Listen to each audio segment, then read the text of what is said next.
حضرت ابو امام ابو حنیفہ جن کے فتوے پر ہم چلتے ہیں، ان کے پڑوس میں ایک نوجوان رہتا تھا شراب، وہ شراب پی کے شور مچاتا اور زور زور سے گانے گاتا، اور یہ ضرور کہتا اضاعونی فای فتن اضاعوا لیوم کریہۃ وسادات صغر، میں آدمی تو بہت بڑا تھا پر لوگوں نے میری قدر نہ کی، بندہ تھا میں بڑے کم داؤں پر کسے میں نے پہچانیا نہیں۔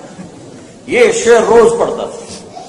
ایک دن وہ شراب پی کے شور مچا رہا تھا تو باہر سے پولیس افسر گزرا، اس نے دیکھا کہ ابو حنیفہ کا پڑوسی اور یار، اس نے گرفتار کر کے جیل ڈال دیا۔ 2-3 دن گزر گئے، اس کی آواز نہیں آئی، تو امام صاحب نے کہا وہ ہمارے پڑوسی کی آواز نہیں آتی، وہ کدھر؟ کہ وہ پولیس پکڑ کے لے گی۔ اچھا، تو تھانے پہنچ گئے۔ وہ تھانے دار اس زمانے میں پتہ نہیں کیا کہتے تھے، آج کی زبان میں کہتا ہوں، تو اس نے پولیس اسٹیشن والے سے کہا بھائی وہ ہمارا ایک پڑوسی آپ پکڑ کے لائے تھے، اس کو آپ چھوڑ دو۔ کہا جی میں تو آپ کی وجہ سے پکڑ کے لاؤں کہ آپ اتنے بڑے عالم اور آپ کے پڑوس میں شراب پی کے شور مچاتا ہے؟ تو کہنے کہ بھائی میری وجہ سے ہی پکڑا ہے، میری وجہ سے چھوڑ دو۔ کہا یہ چھوڑ دیتا ہوں۔ تو چھوڑ دیا، اس کو نکال کے لائے، کہنے کہ بھائی زمانے نے تیری قدر نہیں کی، میں نے تو کی نا تیری قدر۔ اس نے ایسی شراب سے توبہ کی کہ پھر اس کو ہاتھ نہیں لگایا۔ محبت، دین محبت سکھاتا ہے۔ میرے نبی نے پوچھا اسلام کا سب سے مضبوط عمل کون سا ہے؟ صحابہ نے کہا نماز، آپ نے کہا نہیں۔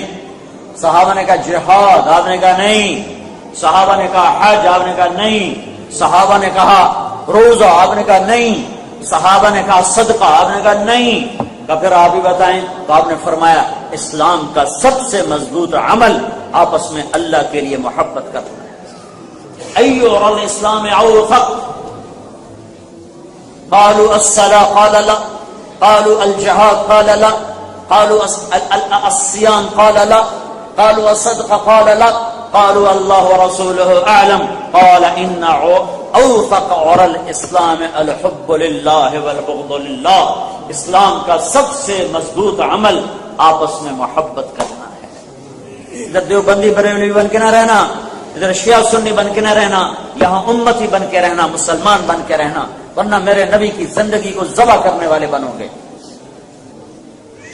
تو اپنے نبی کی معاشرت سیکھو کہ میرے نبی گھر، یہ تو پڑوسی کا حق بتا ہے، پڑوسی۔ ایک یہودی کا جنازہ گزرا، آپ کے احترام میں کھڑے ہو گئے۔ یہ ہمارے اخباروں والے، پاکستان کا ازلی دشمن ہندو، پاکستان کا ازلی دشمن ہندو۔ ارے نہیں بے وقوف ہو، تم خود اپنے دشمن ہو، تم خود اپنے دشمن ہو۔ تو ادھر ادھر کی نہ بات کر، یہ بتا کہ قافلہ کیوں لٹا، مجھے رہزنوں سے گلا نہیں، تیری راہبری کا سوال ہے۔ ہم نے خود اپنے پاؤں پہ کلہاڑی ماری۔ کسی کے پیٹ میں بھی درد ہو تو امریکہ کی سازش ہے۔ سارا پاکستان جھوٹ سے بھرا پڑا ہے، امریکہ کی سازش ہے۔ 90% لوگ نماز نہیں پڑھتے، یہ امریکہ کی سازش، یہ یہودیوں کی سازش ہے۔ 100% اولاد ماں باپ کی نافرمان ہے، یہ یہودیوں کی سازش ہے۔ سارے بینکوں میں مسلمانوں کا پیسہ سود پہ پڑا ہوا ہے، یہ امریکہ کی سازش ہے۔ ڈیفنس میں ہر چوتھے گھر میں مجرا ہو رہا ہوتا ہے، یہ امریکہ کی سازش ہے۔ شراب چلتی ہے، زنا چلتا ہے، یہ یہودیوں کی سازش ہے۔ یہ اپنے پاؤں پہ خود کلہاڑی مار رہے ہیں۔ قوموں کے سفینے اوروں کے ڈوبونے سے نہیں ڈوبتے، اپنے ہاتھوں سے ڈوبتے ہیں۔ 3 کام جو قوم کرے گی تباہ ہو جائے گی، 3 کام جو کرے گی آباد ہو جائے گی۔ جس قوم میں ظلم ہوگا، جس قوم میں جھوٹ ہوگا، جس قوم میں دھوکہ ہوگا، وہ قوم تباہ ہو جائے گی۔ جس فرد، مرد، عورت میں جھوٹ، ظلم، دھوکہ ہوگا، تباہ ہو جائے گی۔ جس قوم میں سچائی ہوگی، عدل ہوگا، دیانت ہوگی، فرد ہو یا مرد ہو، عورت ہو یا قوم ہو، انہیں کوئی زوال پہ نہیں لا سکتا۔ وہ عروج کی سیڑھیاں چڑھ کے رہیں گے، اللہ چڑھا کے رہے گا۔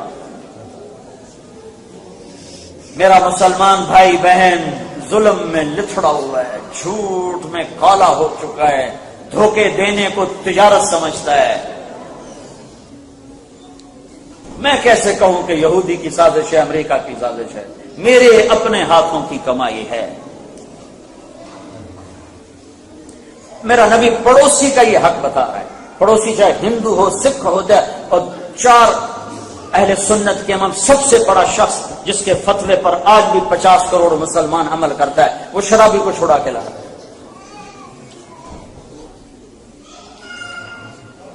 میرا دین نفرت نہیں سکھاتا. جب پڑوسی کے ساتھ یہ حال ہے تو ماں باپ کے ساتھ کیا ہوگا, بھی بچوں کے ساتھ کیا ہوگا. میرے نبی نے فرمایا اگر میری ماں زندہ ہوتی تو لوگ دیکھتے میں عشاء کی نماز پہ مصلی پر ہوتا اور میں سورۃ فاتحہ پڑھ رہا ہوتا اور ادھر سے میری ماں کہتی محمد, تو میں اس کے لیے نماز توڑ دیتا. یہ زندگی نبی سکھائے گا. اس کے لیے مدرسے قائم کرو جو تمہارے بچوں کو دین سکھائیں. پھر اپنے پاؤں پہ کھڑا ہونے کے لیے تمہیں دنیاوی علم کی ضرورت ہے. اس کے لیے اپنے اسکول بناؤ جس میں تمہارا اپنا اسلامی ماحول ہو, تو تمہارے گھر میں ایمان کی فضا ہو. اس کے لیے تبلیغ میں نکلو تاکہ تمہیں پتہ چلے کہ زندگی گزارنے کے آداب کیا ہیں, طریقے کیا ہیں, سلیقہ کیا ہے. آپ نے فرمایا عمر, کس کو کہہ رہے ہیں عمر, کس کو کہہ رہے ہیں علی, علی عمر, مقرب ترین صحابہ. میرے بعد کوئی نبی ہوتا تو عمر ہوتا. علی جنت میں تیرا گھر میرے گھر کے سامنے ہے. ان کو کہہ رہے ہیں تمہارے زمانے میں ایک شخص آئے گا, اس کا نام ہوگا اویس, اس کا قبیلہ ہوگا عامر, اور اس کا خاندان ہوگا قرن, اس کا رنگ ہوگا کالا, قد ہوگا درمیانہ. آئے گا وہ یمن سے. جب آئے تو تم نے اس سے اپنے لیے دعا کروانی ہے. عمر علی کو ان کی دعا کی ضرورت. سارے تابعین اکٹھے ہو جائیں, ایک صحابی کے بال کے برابر نہیں, تو عمر علی کو کوئی پکڑے گا. اور اویس کے بارے میں کہا جا رہا ہے, اویس کرنی, نام سنا ہے نا اویس کرنی, اویس کرنی کرن خاندان ہے, عامر قبیلہ ہے, اور ان کا علاقہ یمن میں. میں 2 سال پہلے گیا, میں ان کے علاقے میں گیا, ان کے گاؤں میں گیا جہاں وہ پیدا ہوئے. جس جگہ وہ گاؤں تو اب متعین نہیں, لیکن وہ وادی متعین تھی کہ یہاں اویس کرنی پیدا ہوئے, اور ان کے خاندان کے ایک شخص سے ملاقات بھی میری ہوئی. تو آپ نے وجہ کیا بتائی؟ کہ وجہ یہ ہے عمر علی, وجہ یہ ہے کہ جب وہ یوں ہاتھ اٹھاتا ہے تو اللہ خالی نہیں لوٹاتا. کیوں؟ کہ اس نے ماں کی ایسی خدمت کی ہے. وہ جب ہاتھ اٹھاتا اللہ کہتا لبیک. تہجد, جہاد, نماز, روزہ, حج نہیں, ماں کی خدمت سے. حضرت عمر رضی اللہ عنہ خلیفہ بن گئے. ہر سال ڈھونڈے اویس اویس اویس, ملا ہی نہیں. 1 سال انہوں نے سارے حاجی اکٹھے کر لیے. حج میں ڈھونڈتے تھے, سارے حاجی اکٹھے کر لیے. کہا بھائی سب کھڑے ہو جاؤ, سارے بیٹھ جاؤ, یمن والے کھڑے رہو. دیکھا سارے یمنی بیٹھ جاؤ, بنو عامر کھڑے رہو, تو کھڑے تھے. کہا سارے بنو عامر کھڑے ہو جاؤ, کرنی بیٹھ جاؤ, کرنی کھڑے رہو. تو ایک آدمی بچا, تو آپ نے تصدیق کی تم کرنی ہو؟ جی. عامر سے ہو؟ جی. اویس کو جانتے ہو؟ ہاں جی. میرا بھتیجا. آپ کیوں پوچھ رہے ہو, تو پاگل سا ہے. بس عمر رونے لگا, کہا نہیں وہ نہیں, تیرا دماغ کو ہلیا لگ رہا ہے. تو پوچھا کدھر ہے؟ کہا جی اونٹ چرانے گیا, اونٹ چرانے. تو آپ نے علی کو ساتھ لیا, عرفات کو نکل گئے. دیکھا تو اویس ایک کیکر کے نیچے نماز پڑھ رہے. یہ دونوں جا کے ایسے بیٹھ گئے. انہیں محسوس ہوا 2 آدمی آ گئے, تو انہوں نے نماز چھوٹی کر کے سلام کرا. تو عمر نے پوچھا کون ہو بھائی؟ کہا جی مزدور ہوں. تمہارا نام کیا ہے؟ کہا جی اللہ کا بندہ. کہا بھائی اللہ کے بندے تو سارے ہیں, میں وہ نام پوچھ رہا ہوں جو تیری ماں نے تیرا رکھا.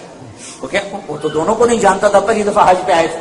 وہ کہنے لگے تم کون ہو میرا انٹرویو کرنے والے؟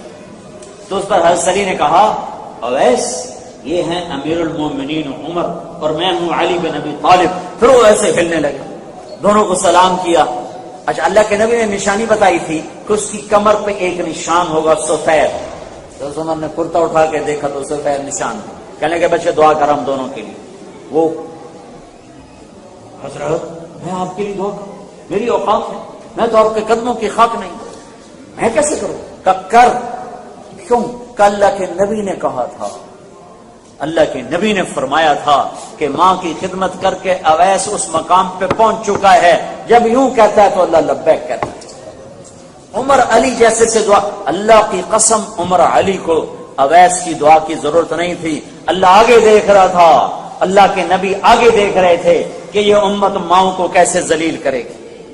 تو اللہ کے نبی نے یوں ادنا کا پابند کیا اعلیٰ کو, تاکہ پیغام آگے جائے کہ ماؤں کی خدمت چھوٹوں کو بھی بڑا کر دیتی ہے, ادنا کو بھی اعلیٰ کر دیتی. پھر ایک اور حدیث میں آپ نے فرمایا لوگ جنت میں چلیں گے، اویس بھی چلے گا۔ جب جنت کے گیٹ پر آئیں گے تو اللہ تعالیٰ فرمائے گا باقی اندر چلے جاؤ، اویس کو روک دو، تو اویس رک جائیں گے اور ڈر جائیں گے، یا اللہ ایک ہی بڑی بوئے تھے آگے پیچھے، تو اللہ تعالیٰ فرمائیں گے پیچھے دیکھو، تو اویس پیچھے دیکھیں گے تو سب مجرم کھڑے ہوں گے، دوزخ والے کھڑے ہوں گے، تو اللہ تعالیٰ فرمائیں گے تو نے مجھے خوش کیا تھا اپنی ماں کی خدمت سے، یہ دوزخ والے کھڑے ہیں تو ایسے اشارہ کر، جس جس کا تو اشارہ کرے گا آج تیری تو فیل لاکھوں آدمیوں کو جنت میں ڈالوں گا۔ پیچھے کیا ہے؟ وَقَضَىٰ رَبُّكَ أَلَّا تَعْبُدُوا إِلَّا إِيَّاهُ وَبِالْوَالِدَيْنِ إِحْسَانًا، کیا زندگی بتائی۔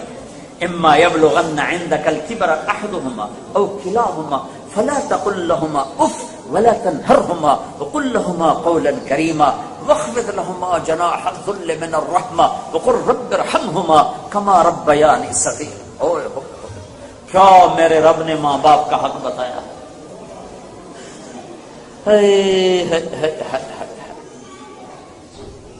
ایک آیت کو پیش کرتا ہوں، ایک آیت سے وَاخْفِضْ لَهُمَا جَنَاحَ الذُّلِّ مِنَ الرَّحْمَةِ، جناح آدمی کی ید ہوتا ہے، جناح نہیں ہوتا، یعنی بازو ہوتے ہیں، پر نہیں ہوتے ہیں۔ اللہ تعالیٰ کہہ رہا ماں باپ کے آگے پر بچھا دے، میرے کوئی پر ہیں، یہ تمہارے کوئی پر ہیں، اللہ تعالیٰ کہہ رہا پر بچھا دے۔ یہ پر بچھانے کا کیا مطلب ہے؟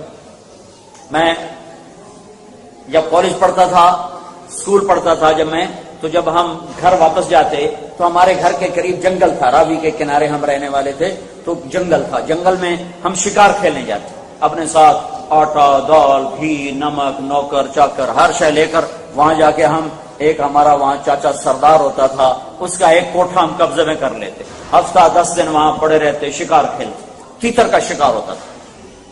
تیتر کو جب یہ آیت میں کسی تفسیر سے نہیں پڑھ کے بتا رہا، کسی تفسیر میں یہ لکھا بھی نہیں ہے، یہ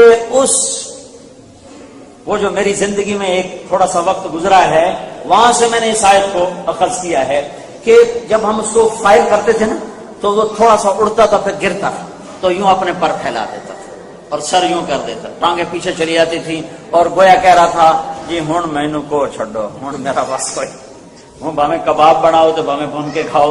وہ گر کر اپنے زبان سے یوں کہہ رہا ہے کہ اب میں ذبح ہونے کے لیے تیار ہوں۔ میں اس آیت کو وہاں سے سمجھا ہوں کہ میرا رب کہہ رہا ہے ماں باپ کے آگے یوں ذبح ہونے کے لیے تیار ہوں۔